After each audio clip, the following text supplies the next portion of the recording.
অভিনেত্রী কিয়ারা আদভানি এবার প্রথমবারের মতো ৭৭তম কান চলচ্চিত্র উৎসবে Red Sea Foundation for Women in সিনেমার হয়ে প্রতিনিধিত্ব করেন। কান চলচ্চিত্র ইভেন্টে কিয়ারার সাজ পোশাক যতটা প্রশংসিত হয়েছে ততটাই সমালোচিত হয়েছেন ইংরেজি বলে, যা নিয়ে ভয়ঙ্কর ট্রোলের শিকার হন তিনি।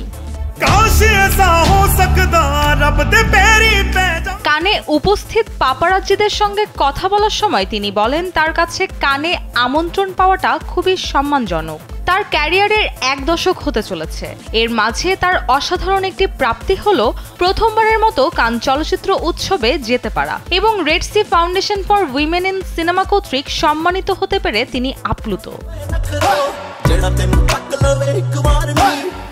সাক্ষাৎকারে বলা পুরো কথাটিই তিনি ইংরেজিতে বলেছেন। তার বলার ভঙ্গি নিয়ে নেটিজেনরা করেছেন হাসাহাসি। অনেকে তার কথা শুনে বলছেন কিয়ারাকে নিজেকে কিম কার্দাশিয়ান মনে করছেন, অনেকে আবার বলছেন ভারতের বাইরে বেরিয়েই বিদেশি হয়ে গিয়েছেন নাকি তিনি। যদিও কানে থাকাকালীন এ ধরনের সমালোচনা নিয়ে তিনি মুখ খুলেননি, তবে দেশে ফিরেই কটাক্ষের জবাবে তিনি সোশ্যাল হ্যান্ডেলে লিখেছেন, যে নারী অন্য নারীর হয়ে কথা বলে তার পাশে দাঁড়ান, তাকে উৎসাহ দিন যাতে সেই মানুষটি নিজেকে বিশ্বাস করা শুরু করে। তবে যতই সমালোচনা হোক না কেন, কান চলচ্চিত্রে তার উপস্থিতি এবং সাজ পোশাক নজর কেড়েছে ভক্তদের। প্রথম দিন অভিনেত্রীকে দেখা গিয়েছিল ডিপনেক লম্বা হাতার সাদা গাউনে।